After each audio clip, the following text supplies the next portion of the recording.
यानंतर एक सविस्तर रिपोर्ट पाहणार आहोत। ही निवडणूक अनेक अर्थाने निर्णायक ठरली आहे। या निवडणुकीने अनेक निकाल लावले आहेत। यापैकी एक महत्त्वाचा म्हणजे शिवसेना कुणाची याचा फैसला या निवडणुकीने केलाय।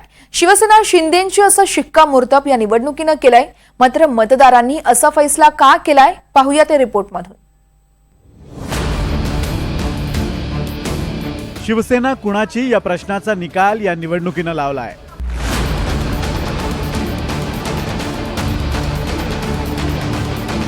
शिवसेना एकनाथ शिंदेंची। शिवसेना हा पक्षही शिंदेंचा आणि शिवसेनेचा धनुष्यबाणही शिंदेंचा। शिवसेना म्हणजे ठाकरे या आतापर्यंतच्या समीकरणाला धक्का देणारी ही निवडणूक।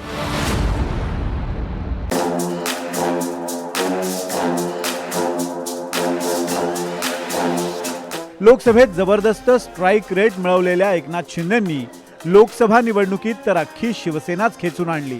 एकनाथ शिंदेंचा जबरदस्त करिश्मा या निवडणुकीत दिसला। पक्षफुटीनंतरही शिंदेंची शिवसेना धनुष्यबाणही शिवसेनेचाच यावर शिक्कामोर्तब झालाय। ठाकरे नावाचा वारसा नसतानाही एकनाथ शिंदेंनी आपल्या सोबत शिवसेना खेचून आणली। बाळासाहेबांचे वारसदार आम्हीच या नरेटिव्हला जनतेकडून सकारात्मक प्रतिसाद मिळाला। ठाकरेंची सहानुभूती संपवण्यात एकनाथ शिंदे यशस्वी झालेत। ठाकरेंचं शिंदेंबद्दलचं गद्दार हे नरेटिव्ह सुद्धा चाललं नाही। ठाकरेंबरोबरची लढाई आणि प्रत्यक्ष आमदार निवडून आणणं या दोन्ही पातळ्यांवर शिंदे यशस्वी झालेत। फील्डवर उतरून प्रत्यक्ष काम करणारा, मदतीला जाणारा नेता अशी शिंदेंची प्रतिमा लोकांना भावली। गेल्या सव्वा दोन वर्षामध्ये मी देवेंद्रजी, अजितदादा आम्ही जे काम केलं या राज्यामध्ये की शिवसेना, भाजपा, राष्ट्रवादी, RP आमचे आठवले साहेब इकडे आहेत आणि आमचे इतर घटक मित्रपक्ष आणि जे निर्णय आम्ही घेतले ते निर्णय आतापर्यंतच्या इतिहासामध्ये न भूतो न भविष्यते असे होते। उद्धव ठाकरे मुख्यमंत्री असताना एकनाथ शिंदे हे नगरविकास मंत्री होते। मात्र भाजपच्या साथीनं एकनाथ शिंदे मुख्यमंत्री झाले। शिंदेंनी मुख्यमंत्री पदाची सूत्र हाती घेताच आपणही राजकारणातला कसलेला खेळाडू असल्याचं त्यांनी दाखवून द्यायला सुरुवात केली।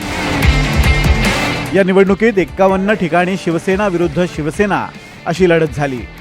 या लढतींमध्ये बहुतांश ठिकाणी शिंदेंची शिवसेनाच विजयी झाली आहे। शिंदेंच्या शिवसेनेला उद्धव ठाकरेंच्या शिवसेनेपेक्षा जवळपास तिप्पट मतं मिळाली आहेत। कोकणातून भास्कर जाधव वगळता ठाकरेंची शिवसेना हद्दपार झाली आहे। गुवाहाटीला सोबत घेऊन गेलेल्या 40 आमदारांना पुन्हा निवडून आणणं हे शिंदेंसमोरचं मोठं आव्हान होतं।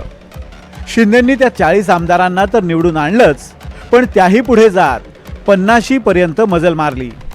मुख्यमंत्री शिंदेंच्या पाठीशी भक्कमपणे उभ्या राहिल्या त्या लाडक्या बहिणी। लाडकी बहीण योजना शिंदेंसाठी गेम चेंजर ठरली आणि महिलांनी शिंदेंना भरभरून मतं दिली।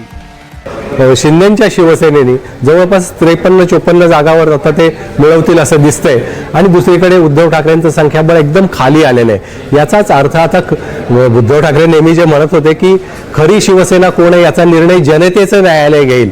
आता हा जनतेच्या न्यायालयाचा निर्णय समजायचा का? कारण असं आहे की आता या दोघंही आणि आमने सामने असताना त्यात किती अधिक यश मिळवतं कोण हे दिसणार होतं। ते आता निश्चितपणे शिंदे यांच्या बाजूने गेले। याचाच अर्थ की शिवसेनेचा मूळ जनाधार जो होता तो मोठ्या प्रमाणात शिंदेंकडे गेलेला दिसतोय। शिवसेनेतून बंड 40 आमदारांना सोबत गुवाहाटीला नेणं आणि भाजपच्या साथीनं सत्ता स्थापन करून शिंदे मुख्यमंत्री झाले। सत्ता संघर्षाच्या या खेळात शिंदेंना मुख्यमंत्री पदाची लॉटरी लागली असली तरीही बंड करताना शिंदेंनी मोठी रिस्क घेतली होती। बाळासाहेब ठाकरेंचा वारस असलेल्या उद्धव ठाकरेंशी थेट पंगा घेतला। खरी शिवसेना कोणती याचा निकाल कोर्ट आणि निवडणूक आयोगानं दिला असला तरीही महाराष्ट्राच्या मातीत इतकी वर्ष रुजलेली बाळासाहेबांची शिवसेना ही माझीच हे पटवून देण्याचं मोठं आव्हान शिंदेंसमोर होतं। मात्र शिंदेंनी मोठ्या ताकदीनं हे शिवधनुष्य पेललं आणि धनुष्य जिंकलंही। Bureau report, NDTV Marathi, Mumbai.